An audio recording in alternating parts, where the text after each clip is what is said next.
I say, come, let we build a nation together.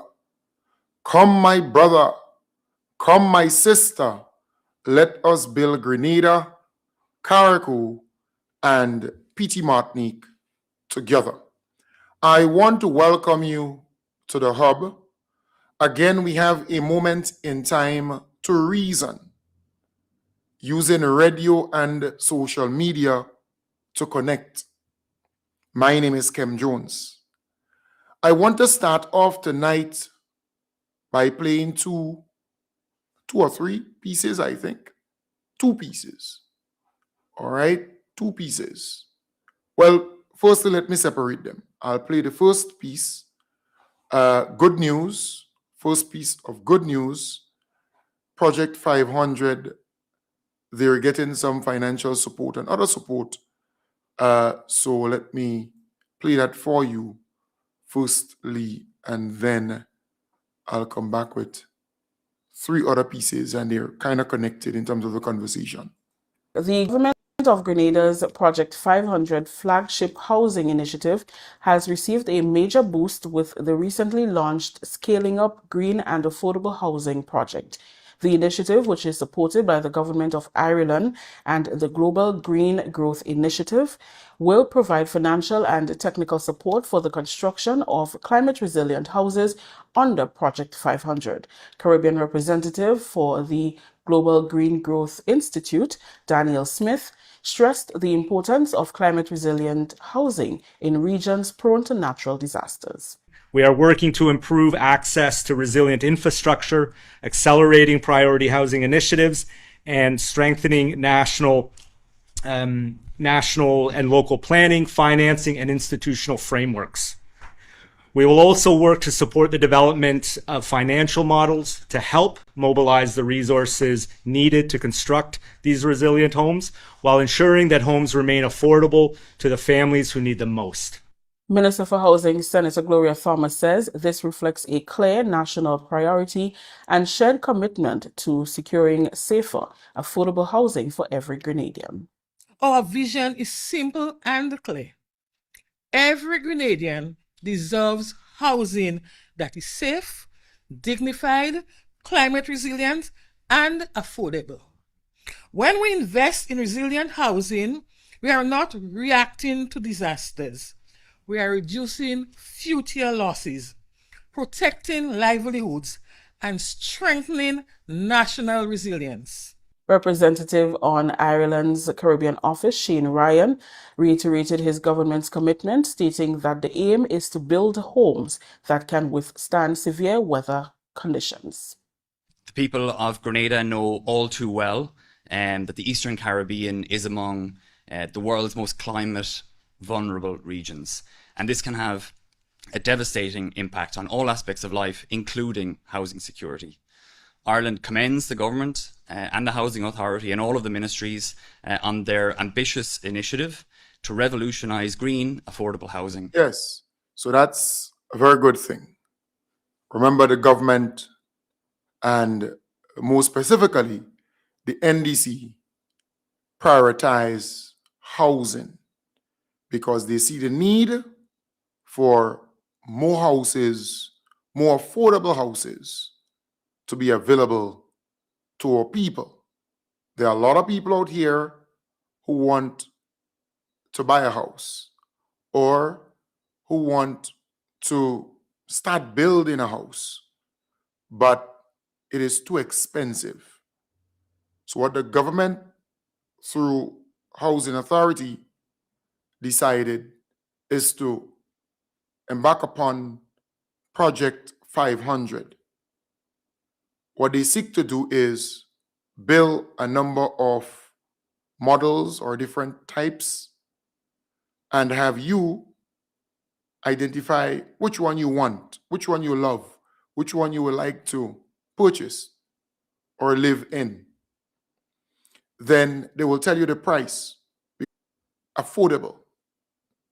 All right. So they will tell you how much it costs. So there's a price range that they working with. So you may say, well, I want this one. And they may say, well, it's $250,000. Where can you really get a 2-bedroom house in Grenada for $250,000? A proper 2-bedroom house. It's not easy, especially concrete houses, right? And then once you tell them you want that one, then they would build that for you. Once you secure the loan or the money, they will build that for you. So you don't have to deal with any contractor. You're just dealing with Housing Authority or Project 500. That is so beautiful. That is wonderful. And I really want to commend the NDC administration. And that is why I was rather upset when the NNP condemned or criticized that particular program, because the NNP never had the vision to do something like that, where you can bring the contractors together and say, hey, build a Grenadian style home within X and Y cost, within X and Y time. So you also have a time to work with, whether it's 6 months, whether it's 4 months, whether it's 12 months or 8 months, but I think it's way before that. I don't know if it's 6 months or 8 months, but you have a time to work with, you have a cost, and they will tell you the materials needed to construct the house. But this is a brilliant, brilliant idea. And I want to applaud the government of Grenada for such an initiative. All right, that's the way to go. It's not just talk, but action. There is a need for more affordable houses or homes in Grenada, and the government of Grenada is working hard at that. So this funding will help to push Project 500 to the next level, building the homes more resilient, building the homes more smart, building the homes with, solar, with a solar component to it and going green and that kind of thing. I really love it. So again, more homes are coming to our people with the funding from this, I think, green something, GGI, GGGI. All right. So this is good news. And I hope the NNP would appreciate that other countries, other agencies are seeing how important this project is to the people of Grenada. So instead of condemning it, why not support it? Imagine the Member of Parliament for St. Andrew Northeast. She condemned this particular undertaking based on what I have heard from her, right? I think I may have that here, where she didn't have much to say, but besides that, she never had anything good to say about this project, right? Which is really, really sad. It was somewhere around the place, where she condemned the thing and she talked about Project 500. And, my thing is, you support it. It's in your constituency. Just support it. It's a good project. It's a very good project. All right, I think I have a little piece of clip here where she was speaking about it, either in Parliament or somewhere there. Furthermore, Mr. Speaker, The budget document has an estimated amount of $25 million for housing. However, half of it is allocated towards the so-called, quote-unquote, Project 500. Half of it. That is the intention to sell for those who can afford, right? And you know, it's sad. You hear the MP for that area in Dunfermline, you know, that Dunfermline area, saying the so-called Project 500. It's just sickening. And she went on. Of $25 million for housing. However, half of it is allocated towards the so-called, quote-unquote, Project 500. Half of it.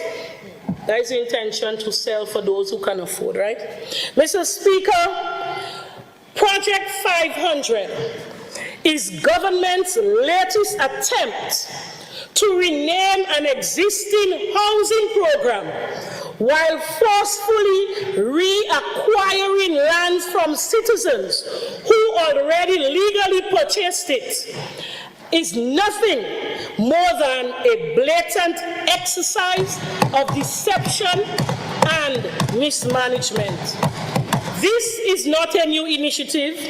It is simply repackaging an old program, the illusion of progress, while wasting public resources. Mr. Speaker, you know they're very good at repackaging and renaming. CBI is now IMA. The bushing is now beautification. Bathroom and toilet is now wash. Mr. Speaker, this reckless approach raises serious concerns. How much of our taxpayers' money are spent on rebranding existing programs? We have to ask ourselves that, Mr. Speaker. But we must remind them that they promised 500 Grenadian-style houses per year.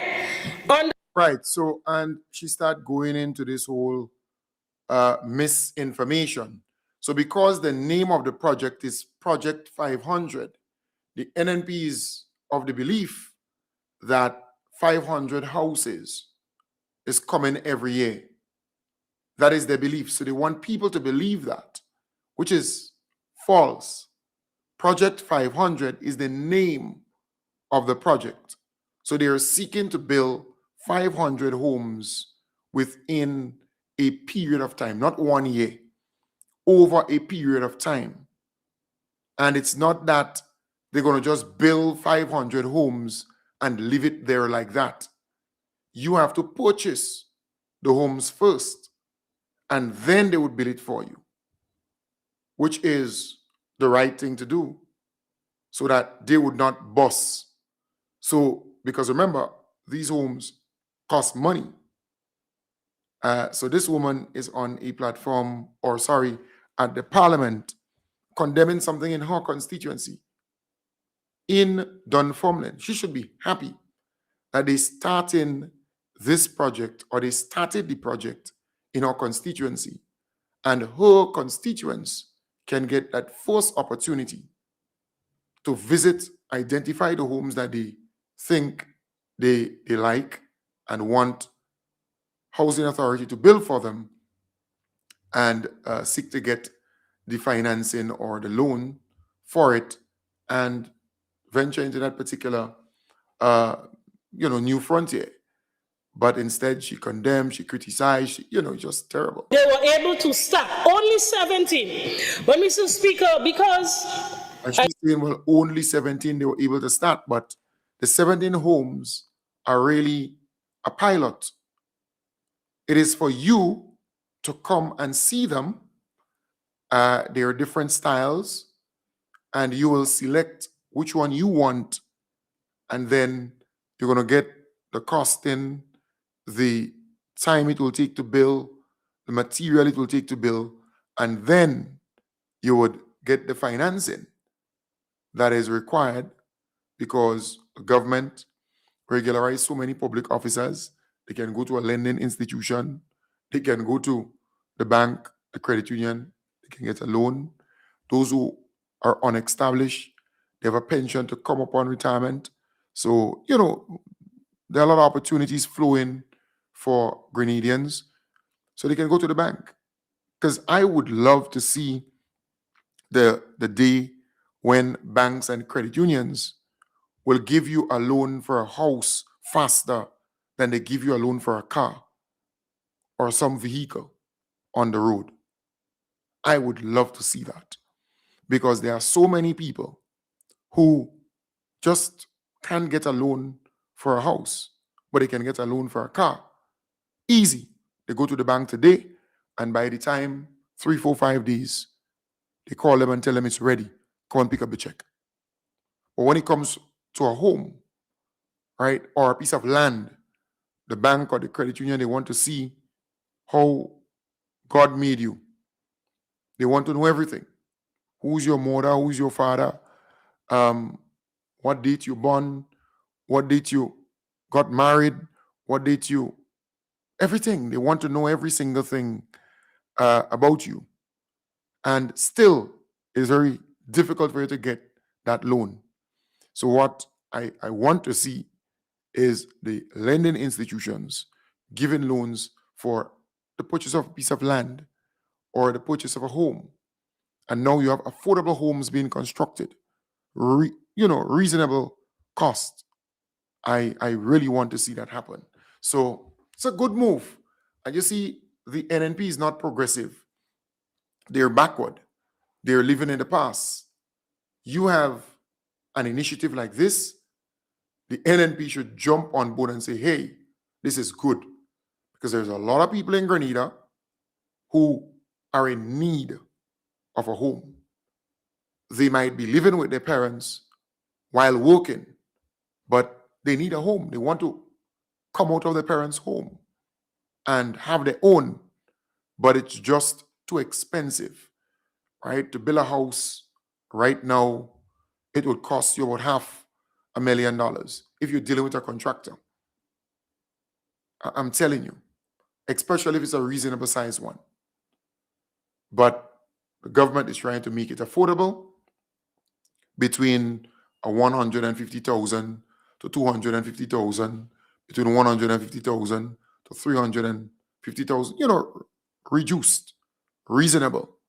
So within a 20-year period, 25 years, 30 years, you could pay back the financial institution and you have your home. All right. So this is a good move. This is a really good move. All right. And I'm saying the NNP should jump on board. They should be happy that this initiative rolled out. And right now, you can go and see the homes in Dunfermline. And they will tell you the cost of the type that you select and the time it will take to build and the materials that are needed to build. But you're dealing with housing authority, not the contractor, because many people do not want to deal with the contractors because some of those contractors are very dishonest. They are honest ones, but generally speaking, there are a lot that are very, very dishonest. So it's a good move if you ask me, and I'm happy that they're getting funding, more funding to undertake, to pursue, to do more houses, to start more, and to, because remember, they have to prepare the grounds, they have to prepare the lands, put the infrastructure and so on. So Dunfermline is a pilot. I realized that they cleared a number of lots and acres and so on to build in the Dunfermline area, which is really, really great. So instead of Kate Lewis, who is the MP for that area, support the initiative, she's there watering it down, condemning it more or less, which is sad. But that's the NNP for you. They're not progressive. They don't want good for you. They don't want good for Grenada. They would pretend. They would make you believe that they want good for this place, but they don't. And we have to keep repeating that, letting people know the NNP, they don't want good for Grenada. They want power. They want to get back into power. But they don't want you to develop. They don't want your community to be transformed. They don't want you to get opportunities and so on. Because they believe if you get opportunities, if your communities continue to develop, if your living standard and conditions improve, then they know they don't stand a chance. That is what they know. So they want the thing bad. They want it in a terrible condition, but they're not getting that. Thank God for that. Again, I want to applaud Junior George. He did a poll tonight, and he has always been very accurate, I don't think he ever got it wrong yet in terms of the whole prediction. He predicted during the NNP time who going to win, and the NNP won.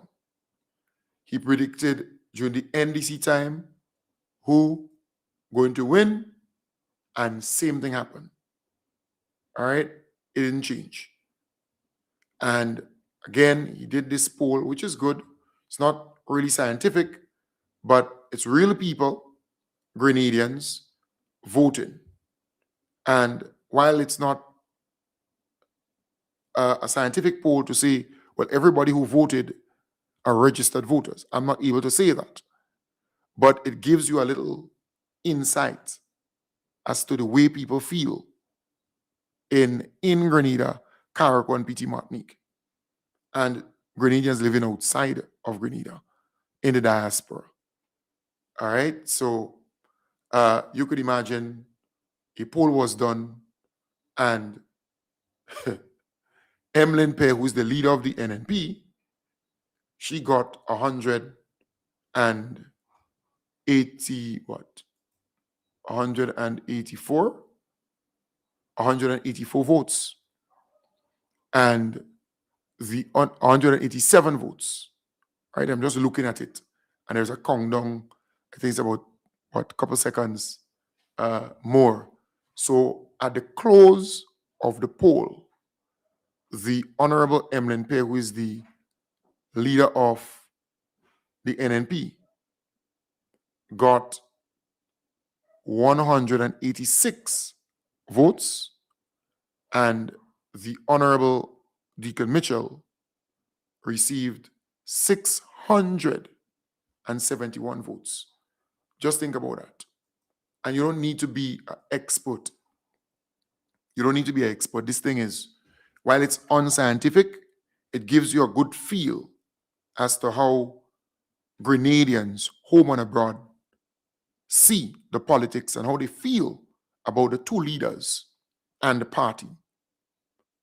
And if you are real and honest and sincere with yourself based on what the NDC accomplished or did in the last 3 years and a half, Grenadians are happier.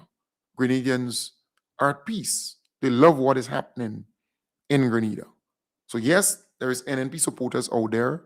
Yes, there is NDC supporters. So you expect the NNP supporters, they would be displeased, they would be bitter, they would be. So I'm saying to you that the Honorable Deacon Mitchell received 671 or 670, right? Somewhere wrong there. Either 670 or 671 votes tonight on that poll. And it's a poll that anybody could see. Real people clicking which party they like. And the NNP leader got 187 or so votes. All right. It says a lot. It says a lot about where Grenadians are at and Grenadians thinking. Grenadians are wiser. They're more intelligent. They're following current affairs. They're smart. For example, a caller called in the To The Point program today because Winston Garraway was on that program. He's a part of the NNP, And he was on that program talking about violence against women and other things like that. And a caller called in and said this. Gawe? Good morning. Yes. Okay, Mr. Gawe, you was spoken about violence against women, all right? And right now I'm holding in my phone a picture of you standing with Callistra Farrier on the floor where you shove her down violently. Would you consider that violence against women?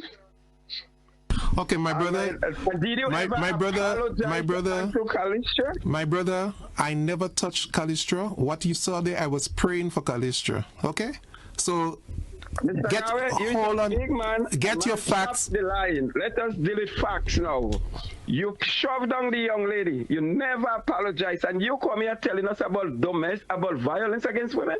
Okay. All right, so that's a caller. It's an ordinary Grenadian who called into that program and confronted Winston Garraway. You understand the point? Grenadians are not stupid. Don't believe that Grenadians are not following what's happening. So yes, he was on the program, but that particular caller called in and confronted him. So don't believe that Grenadians are not following what is happening in the country. So yes, you can go on a program and talk. Yes, you can go on a platform and talk, but Grenadians will screen you. They will assess you. They will evaluate you. And that is why I said this morning and the program before, do not underestimate the intelligence of the Grenadian people.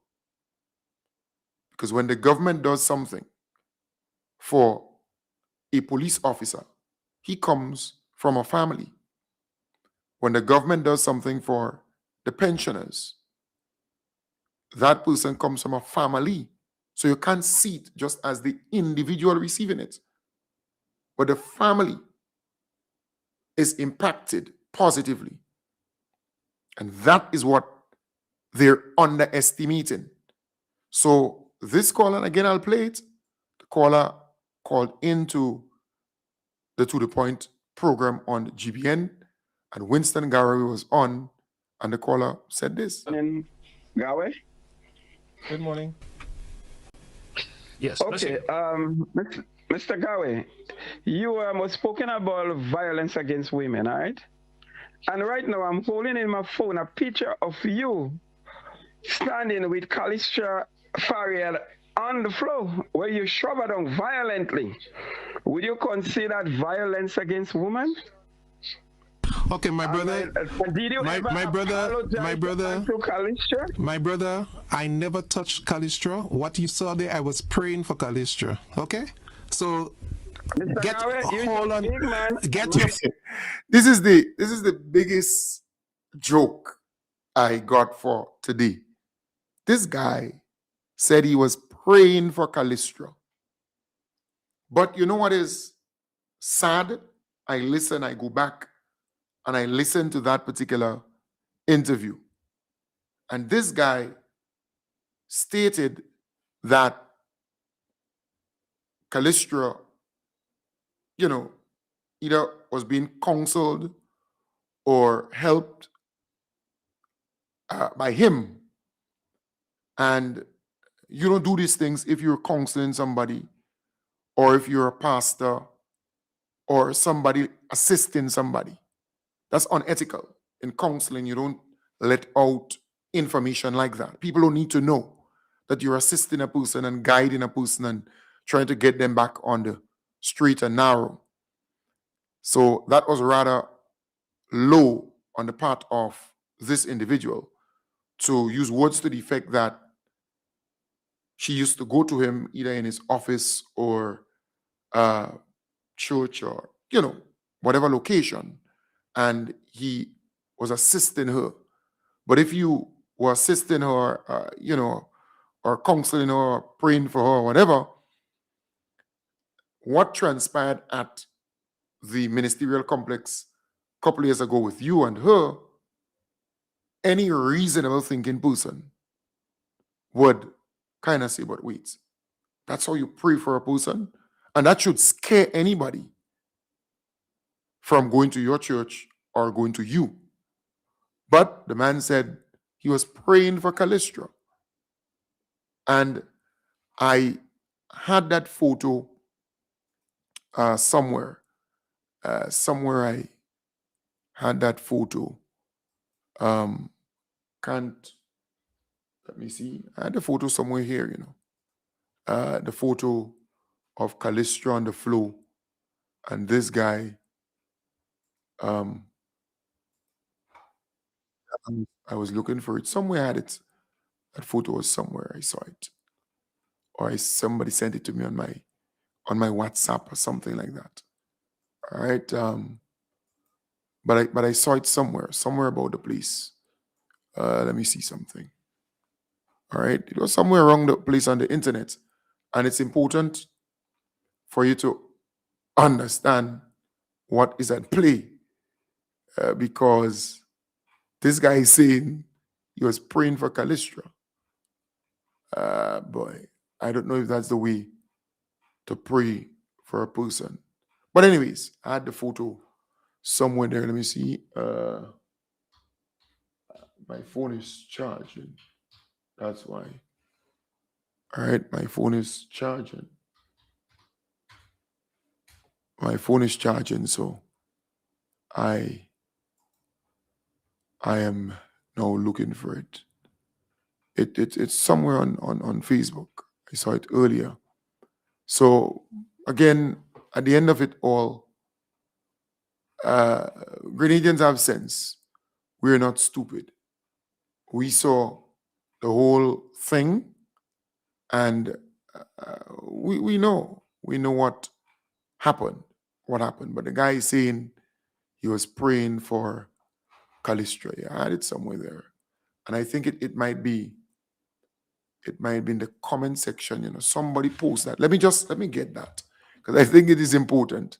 I think it was in the comment section on, I think Lacey J had it. And folks, don't send it on my phone because I wouldn't get it. All right? I'm charging my phone. So I think it was in the comment section. Somebody posted it in the comment section. I think so. I think I saw it earlier in the comment section. Somewhere I saw that. All right. Somewhere. I don't know if it's on Anna or somewhere. I saw that photo. Nice. I definitely know it's on my phone, but I don't want to get up at this point. So the photo is available. Somebody say, hey, find one where the other one box down. Anyways, yes. And there was another episode with Callistra, I think, or tablet. They boxed that down, NNP activists at Mount Rush housing scheme. Somebody say, hey, can I send it for you? Yes, you can only send it for me on Facebook or Gmail. So I'm not, because my phone is charging. I'm not going to get up and look for it at this point. I won't do that. All right. Let me see. Somebody said they sent it for me. No. Right. So you sent it on the phone. I'm not going to get up and look for it from there. My phone is charging on the other side. Right. But the main thing here is that people are not stupid. People have sense. You look as though they're pushing me to get up and look for it. Right. So let me, because people want to see it. So, but it was in circulation. Someone sent it for me earlier this morning, and even before that. So I actually have it. I don't want Callistra's photo. I want the photo depicting Callistra on the floor, right? So I have that. All right. So let me bring that on Facebook quickly. All right. Let me just do that quickly. Let me share that. Yeah. So he's saying that he was praying for her, and it's kind of, common sense. You don't need to be a genius to realize what this guy did to this woman, but it's rather sad. So let me play that, or not play, but download it and share it with you. All right. So let me do that quickly and share that photo there, because it's important for you to see what I'm talking about. Those on the radio, they will not be able to see, but at least they're hearing what we're talking about. All right, so let me just quickly upload that photo here. Thanks to technology, you will see it momentarily. All right, so let me just upload that there for you. Right, so that's it here. That's the photo. So that's the photo. So Callistra on the floor. That's the press secretary. Clarice Modeste, I think, is at the back, and that's Winston Garraway there. So that's the photo. You see the point? That's the journalist there on the ground. Callistra Faria, Winston Garraway up here, press secretary there. Modeste, she was a minister then. I mean, if that's the way you pray for a person, then I would be scared to have any of my family members going to a church that you go to. I would be concerned, deeply concerned too. All right? Yeah, so that was good. And as I said, Grenadians are following what's happening and they're exposing a lot of things. They're calling the NNP out.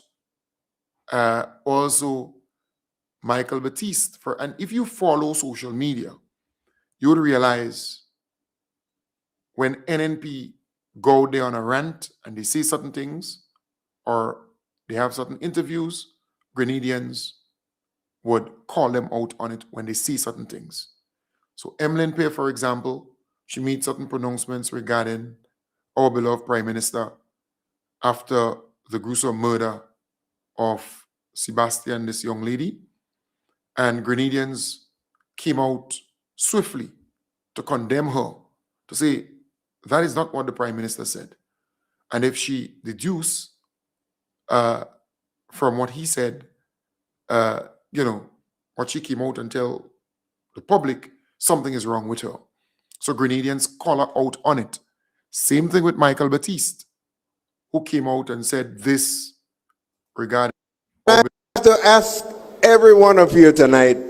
On an NNP platform. When you actually said that on an NNP platform, Michael Batiste. Get down on your knees, say a prayer for Grenada. And let us tell President Donald Trump, Deacon Mitchell is not Grenada. If you have a problem with Deacon, come and take him like you take Mudara.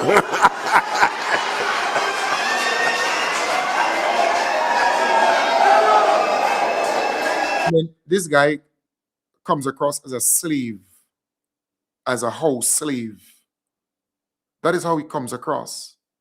But I always call him a pothong, a political pothong dog, right? But this is the kind of rhetoric you get on the NNP platform. This guy was on an NNP platform, talking this nonsense. But that is what you get from the NNP. Nothing more. It's like a comedy show.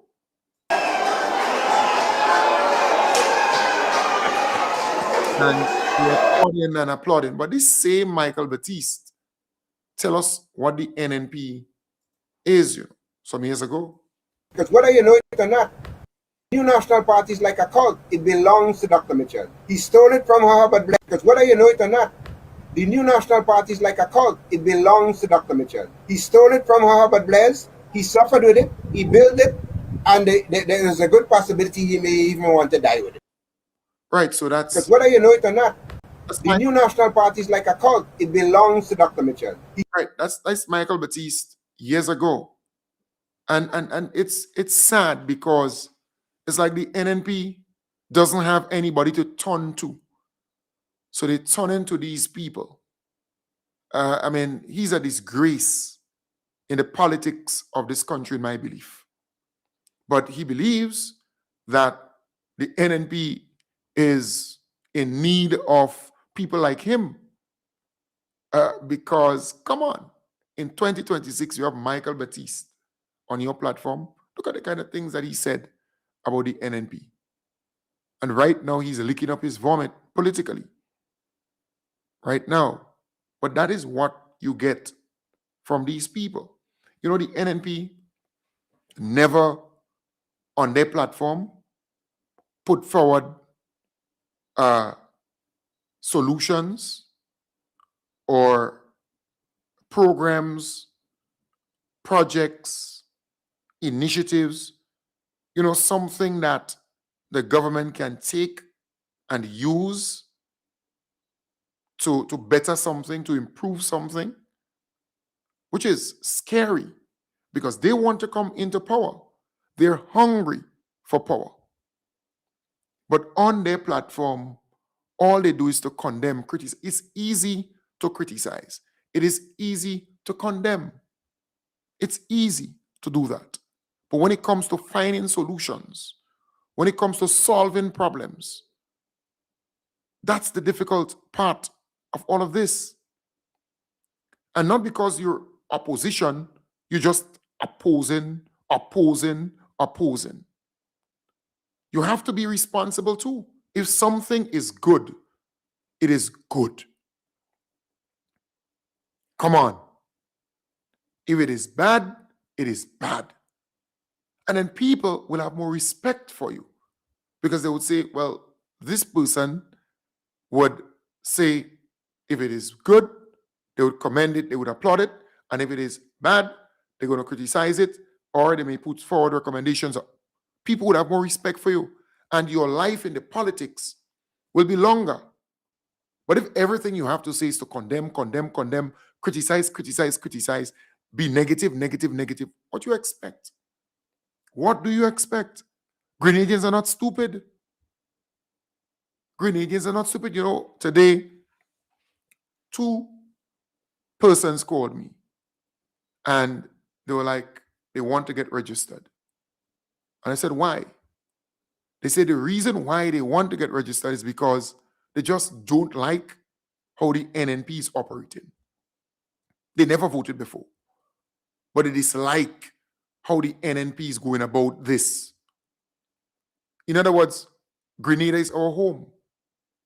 And then they went further to say, well, they love to see how the most honorable Deacon Mitchell is governing and leading this country and delivering on his campaign promises. But the first thing they said to me, they want to register. And I guided them and I said, hey, one wants to register in St. Patrick because that is where he's from, River Sally area, and the other is from St. John. And I said, look, this is how you go about doing it. But there are people who are registering, people who want to participate, and there are a lot of people who registered but didn't get the chance to vote in the last general election. But now they're energized, they're excited, they're looking forward to the day when they will go out and cast that vote for the most honorable Deacon Mitchell and his team. That is what I love. Grenadians are waking up. Grenadians have this new level of consciousness when it comes to the politics, when it comes to current affairs. NNP can't trick Grenadians anymore. It is not about talking, because the NNP, they're good at talking. They go on a platform and they talk. They have meetings all around the place. They have some of the foot soldiers going house to house and doing all kind of stuff now, like crazy. But it's more than that. It's bigger than that. Look at our Prime Minister at the regional level. Look at the respect he gets. Only today, he signed a memorandum of understanding with the Saudi, let me get it for you, with Saudi Arabia, right? Yes. So he signed a memorandum of understanding with Saudi Arabia, or a company in Saudi Arabia, Saudi Iksab, if that's how they pronounce that, for international investments, right? So it's for international investments company, as it's there. So that MOU now will strengthen cooperation, exploring potential investment opportunities that support Grenada's sustainable economic development. So he's at it. Every time he travels, it's about Grenada. So how can he, get stuff for Grenada to help Grenada, Carriacou, and PT Martinique? And I love that. I really do. So I want to applaud the most honorable Deacon Mitchell, because even if he's at the CARICOM heads of government meeting and engagement, I think it's the 50th meeting, even if he's in St. Kitts and Nevis, he's still on the sidelines of the meetings. He's signing MOUs, signing agreements to bring opportunities for Grenada, Carriacou, and PT Martinique. And I really want to applaud him. I really want to applaud him. All right? So that is what you want in leadership. That is what you want to see happening. And I say to a friend about today's Tuesday, yeah? I said to a friend on Saturday, or two friends, I said, look, we're not going back. And they asked me, well, what do you mean? I said, we're not going back to the NNP.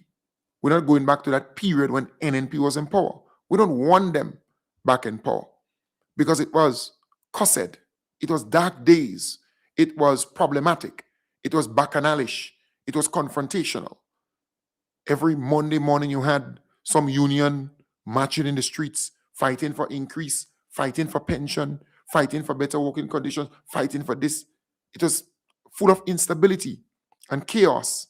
And then you had Keith Mitchell, who I consider to be a fouchette, a bacchanal man, a frock man, a melee man, beating some kind of table with somebody or some.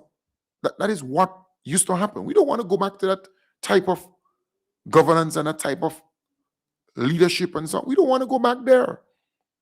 We have a classy, professional, ethical, type of leadership on display. Accountable, caring leader, one who is level-headed, focused, on Grenada, on the development of Grenada, Carriacou, and PT Martinique, who is not making TB and bacchanal with anybody, who is just fixed on delivering to the people. That is what you want. You don't want to go back to this, those dark days and all that stupidness. You don't want that. So I'm saying that we are on the right track. And people are seeing that. People are saying, hey, yes, I don't have to like all the members of parliament or all the ministers of government, but the most honorable Deacon Mitchell, as Prime Minister, is doing a fantastic job with his team. All right? And the NDC is delivering on the campaign promises. That is what you want. So you don't have to agree, you don't have to like everything about your MP or, the minister of this or minister of that. You don't have to like everything. But you have to appreciate the fact that Grenada is in a better place under the most honorable Deacon Mitchell and the NDC. And I want to applaud him. And I always say to people, the reason why I'm here still fighting is because of my children. I want a Grenada that's better for my children and for your children and your children's children. And also because I believe that the most honorable Deacon Mitchell is the right man for Grenada. And he has a good heart and he cares about people. And he motivates me to come out every morning, come out every night and do this program because I believe Grenada is in the right hands. But folks, I want to wish you all the best. We're almost at 9 p.m. And I want to say to all the folks who shared the program and, those on the radio who listen to the program, thank you very much. Thank you very much. I saw about 900 and something people at once live on the program. Now we have about 904. So kind of counting down. Or we rose to about 900 and and 15, 16. Consistently so, which is great. Which is great. So, folks, I want to wish you all the best. Take good care. Bye for now. I'll be back with you tomorrow, God's willing, starting